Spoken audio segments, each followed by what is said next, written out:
शाम, वो खुशबू और अपरिचिता के मधुरिम स्पर्श के बीच डूबते उतरते सचिन को रास्ता पता ही नहीं चला। अपने किए पर सचिन को अजीब भी लग रहा था और प्यार भी आ रहा था। आखिर कैसे हो गया यह सब? अपने आप से प्रश्न करता हुआ सचिन उन पलों की यादों में खो गया।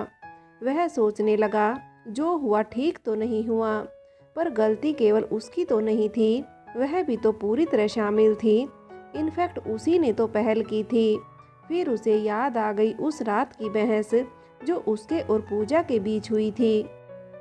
पूजा ने जैसे निर्णय ही कर लिया था मां न बनने का, और वही सब उसके दिमाग पर हावी था शायद।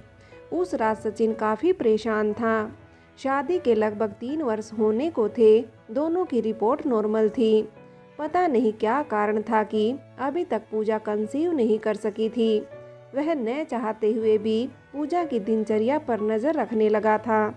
देखा, पूजा नियमित रूप से कोई टैबलेट ले रही थी, संभवतः गर्भ निरोधक। उसे पूजा के निर्णय से दुख हुआ, क्योंकि शादी से पहले उसने यह नहीं कहा था कि वो बच्चे नहीं चाहती। अन्यथा वह समझ नहीं पा रहा था कि पूजा ऐसा क्यों कर रही है। वह बच्चा चाहता था। जब से उसे पता चला पूजा बिना उसे बताए गोलियां ले रही है, उसने अपनी दिनचर्या ही बदल डाली। शाम को घर आते ही वह सामान एक और पटकता और वॉलीबॉल खेलने क्लब चला जाता। थका हारा लौटता और खाना खाकर सो जाता। रात यूं ही गुजर जाती। पूजा की पहल पर भी सचिन का मन निजी पलों में नहीं रमता, और उस दिन पूजा का फैसला सुनकर वह निराश हो गया। पूजा मां नहीं बनना चाहती थी, वह इन सब झंझटों से दूर रहना चाहती थी। सचिन ने पूजा की मम्मी से बात की, पर उन्होंने भी कोई संतोषजनक उत्तर नहीं दिया। उन्हें अपनी बेटी के फिगर और कैरियर की ज़्यादा चिंता थी। सचिन देखता था कि अधिकतर पूजा वर्क फ्रॉम होम लेकर घर से ही काम करती है। वह खुद अच्छा कमा लेता है। पूजा की मां को पेंशन मिल रही है। इकलौती लड़की होने के कारण अपने पिता के छोड़े अच्छे खासे बैंक बैलेंस की मालिक है वह। फिर भी उसे घर में नया मेहमान नहीं चाहिए। क्यों? ऑफिस के काम से सचिन अक्सर बाहर जाता था। इसी सिलसिले में वह दिल्ली जा रहा था कि अचानक हुए एक्सीडेंट के कारण आगे की ट्रेनें रद्द कर दी गई थी। उसे इटारसी में ही उतरना पड़ा। उसने क्लॉक रूम में सामान रख दिया। स्टेशन की गहमा गहमी से निजात पाने के लिए वह खेतों के किनारे चल पड़ा। सर्दियों में शाम जल्दी ढल जाती है। पेड़ों पर पंछियों की भीड़ लगने लगी थी। इतने दिनों से काम की आपाधापी में वह शहर की गतिविधियों में कितना व्यस्त हो गया था। यहाँ का वातावरण उसे अजीब सा सुकून दे रहा था। उसकी नज़र एक पेड़ के नीचे बेतरतीब सी बैठी युवती पर ठहर गई। पास पहुंचकर देखा तो गाढ़े रानी रंग की पोशाक पहने वह युवती भी सचिन की तरह मुसाफिर ही लग रही थी। सचिन उसे नज़रअंदाज कर आगे बढ़ना ही चाहता था कि उसने पूछा, यहाँ ठहरने के लिए रूम कहाँ मिलेगा? उसके इस प्रश्न से सचिन को यह तो समझ आ गया कि वो दोनों एक ही समस्या का हल ढूंढ रहे हैं, पर वह कोई त्वरित उत्तर नहीं दे पाया। उसके पास रखे सामान को ध्यान से देखा। एक अटैची, एक बैग था। उसे चुप देखकर उसने फिर कुछ कहना चाहा। तभी सचिन ने कहा, मैं भी रूम ही खोज रहा हूँ। इतना सुनते ही वह उछल कर खड़ी हो गई, जैसे उसे कुबेर का खजाना मिल गया हो। उसने अटैची का हैंडल सचिन को थमाया और खुद बैग घसीटते हुए उसके साथ चलने लगी। थोड़ी दूर पर कबेलू लगे घर दिखाई पड़ने लगे। उसने हौले से सचिन का हाथ पकड़ लिया और बेफिक्री से चलती रही। पास पहुंचने पर पता पड़ा कि वह तो एक छोटा सा होटल है, जहां चाय नाश्ता ही मिलता है। पूछने पर चाय वाले ने हाथ के इशारे से थोड़ा दूरी पर एक होटल बताया, जहां रात रुकने की व्यवस्था थी। तब तक वह चाय का गिलास लेकर चाय पीने भी लगी थी। होटल क्या था, घर ही था। कड़कड़ाती सर्दी में एक औरत और एक आदमी काम में लगे थे। जगह छोटी थी पर साफ थी। वह भट्टी के सामने खड़ी होकर हाथ सेकने लगी। सचिन वही कुर्सी पर बैठ गया। अम्मा 2 गिलासों में पानी लिए आई। का खे हो बेटा, रोटी सब्जी के दार चाउर। आंटी, कमरा मिलेगा सोने के लिए। अम्मा, पहले खाना लगा दो। 1 प्लेट रोटी सब्जी और 1 प्लेट दाल चावल। हाथ के इशारे से सचिन ने उसे रोका। स्टील की 2 थालियों में खाना आ गया। खाना गर्म और स्वादिष्ट था। खाना खाकर वे कमरे में आ गए। बेडरूम के नाम पर केवल बेड थे और रूम था। बाहर की तरफ बाथरूम था जहां केवल नहाया जा सकता था। उसमें भी दरवाजे की जगह पर्दा लगा था। टॉयलेट का पूछने पर अम्मा ने दूर बने शौचालय की तरफ उंगली दिखाई। खूब अंधेरे में उसका पीला दरवाजा ही दिखाई दे रहा था। सचिन ने उसे टॉयलेट जाने का इशारा किया। जब वह कमरे में लौटा तो देखा वह नाइट सूट पहने पलंग पर लेटी थी। जैस्मिन की भीनी भीनी खुशबू पूरे कमरे में फैली थी। दूसरी ओर खाली पड़े पलंग पर वह भी लेट गया। सचिन सोचने लगा, कौन है यह? क्या यह मुझे जानती है? मैं तो इससे पहले कभी नहीं मिला।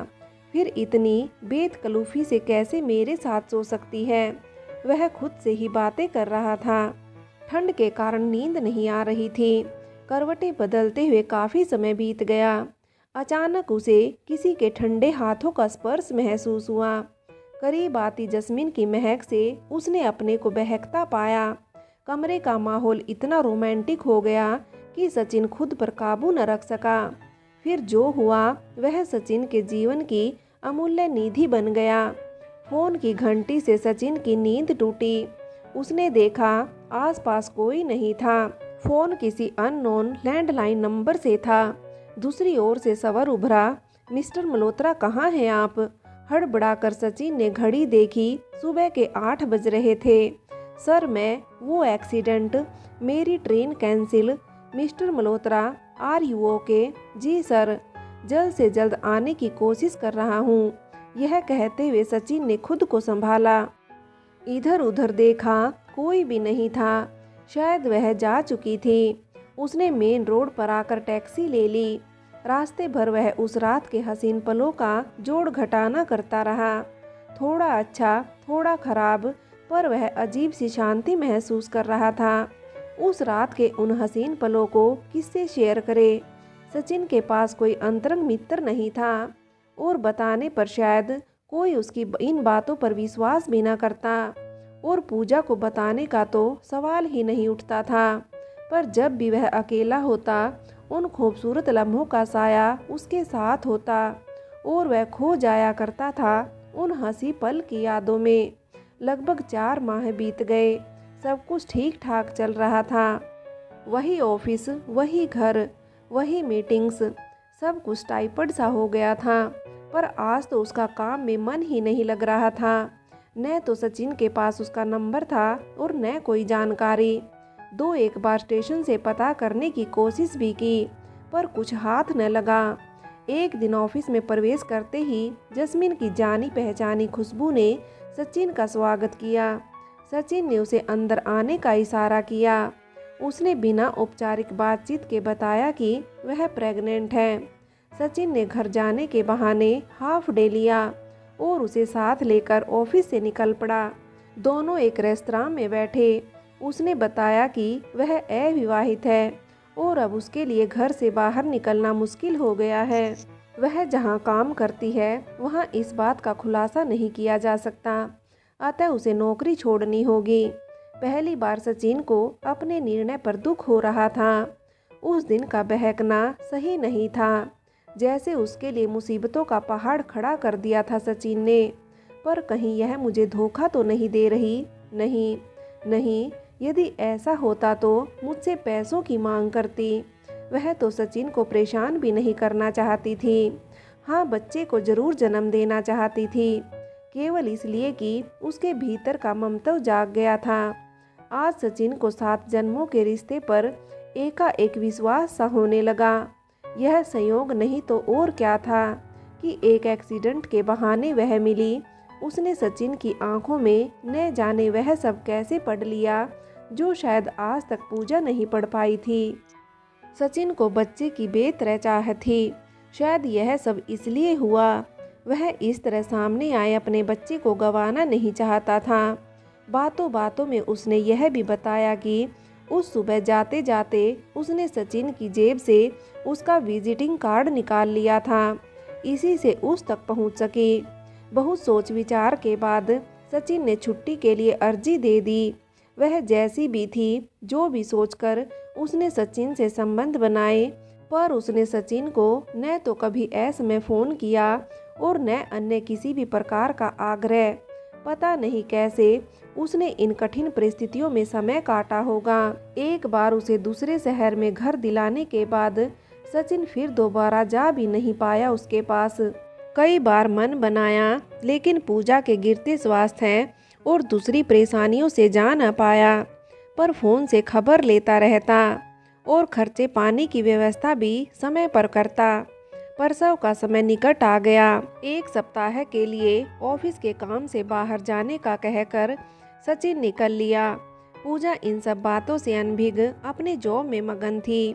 एक प्राइवेट नर्सिंग होम में उसने एक स्वस्थ और सुंदर बच्ची को जन्म दिया। वह बहुत खुश थी। बच्ची को पाकर सचिन को विश्वास नहीं हो रहा था कि वह उसकी अपनी बेटी है।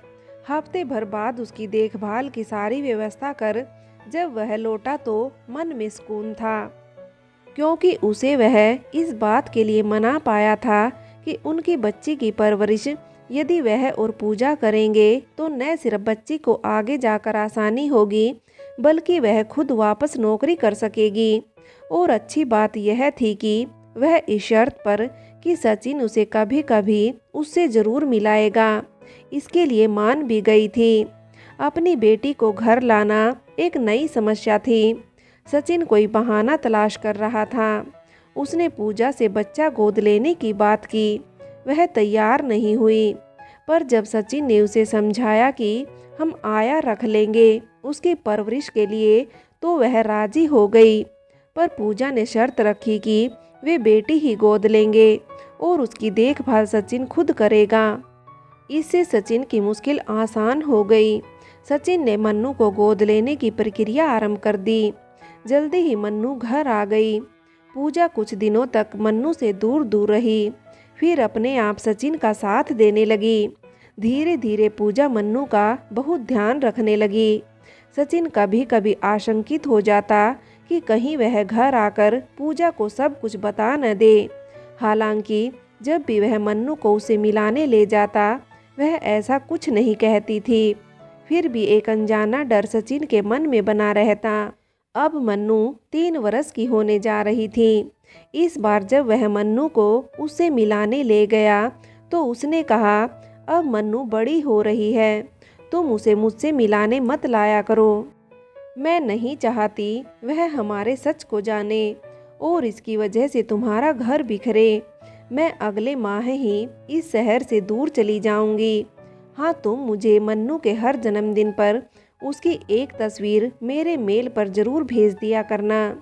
सचिन के जवाब का इंतजार किए बिना मन्नू के माथे पर एक चुंबन अंकित कर वह सचिन के जीवन से बहुत दूर चली गई। सचिन इस अनजाने से रिश्ते के बंधन में बंधा आज भी मन्नू के हर जन्मदिन पर तस्वीर खींचकर उसे ईमेल किया करता है और उसके जवाब में हमेशा उसे वापस मिलती है एक स्माइली।